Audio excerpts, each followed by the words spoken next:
What sort of strides do you think we're taking, and where do you still need to take steps forward?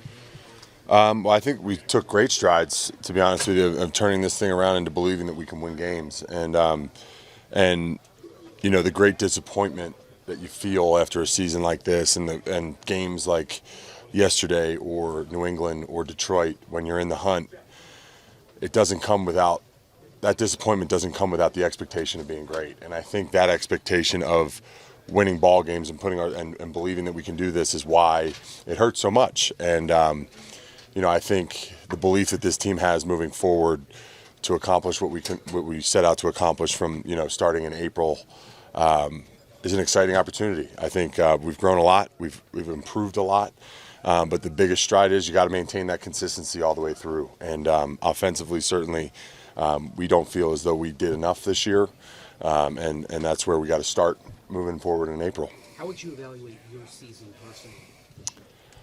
Ups and downs, obviously learning a new offense and new expectations of what's required of my job is, you go through some growing pains, but I certainly feel like I got better as the season went on, and got to continue to do that moving forward. Mike, this is probably a different offseason because last year you're a free agent and you're playing in the playoffs so many years. Mm-hmm. So how do you approach starting it this early, but knowing where you'll be?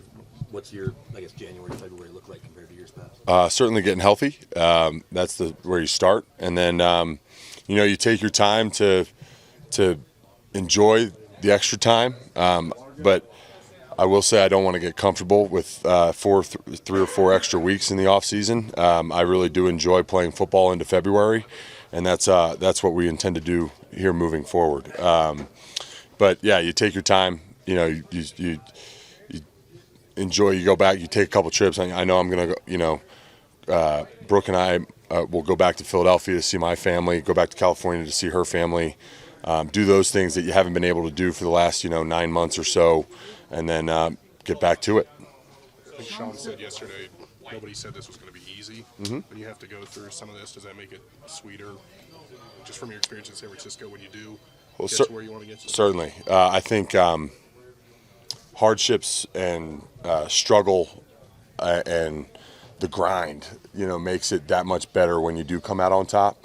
I know my first year as a rookie, went 4-12, didn't have a season that anybody wanted to have, and then that following year, we went to the Super Bowl, and the feeling of that accomplishment and overcoming, all the BS that goes with losing, and getting to becoming a winning franchise, and expecting to win each week, and that feeling and that confidence that comes with that is truly one of the best feelings in the world, and I can't wait till we can accomplish that. Mike, as a guy that's had success at the highest of levels, what do you see within this franchise right now that makes you think it can happen here?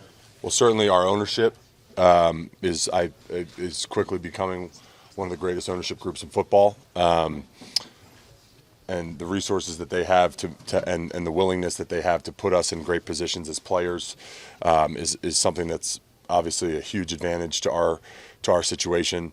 Our front office is phenomenal. I met all these guys in this process of free agency, and I truly believe that they're great at what they do. I believe in our head coach. I believe in the things that he preaches and the way that we want to play football here, and the philosophy that we're going to have moving forward, and what we've started to accomplish this year. And I think this locker room has been unbelievable. I think we've grown together. I think we've grown closer together.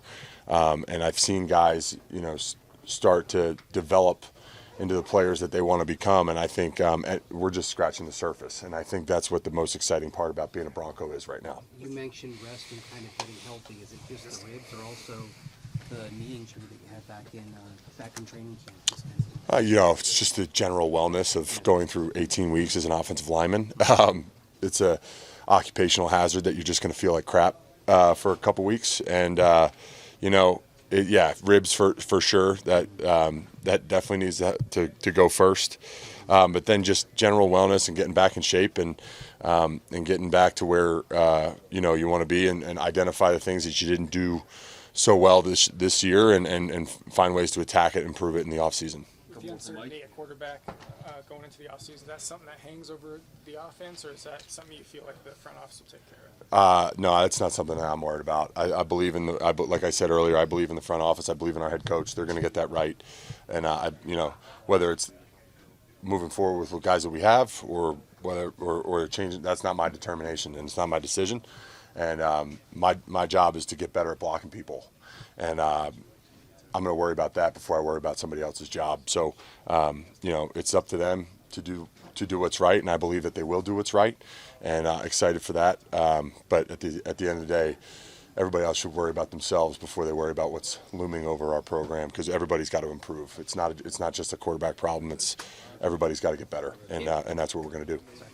If the O-line returns intact for next season, what would that mean as far as chemistry and cohesion and building on what you had this year for a second? I think it would be huge. I thought as a unit, I thought we played, great football for majority of the season. I think we had obviously some tough moments, like everybody does in an NFL season, but I love our group, and I loved going to work with those guys from the moment we got here in April. The character of the men in our room is awesome. The quality of the guy is so awesome, and I believe the players are world class. So if we could do that, that would be unbelievable for us. Obviously, this is the modern day NFL, and things like that don't always happen. There's a lot of turnover all the time, which is what makes this day always one of the worst of the year, because you never know what's going to happen, and you know who you're going to lose. And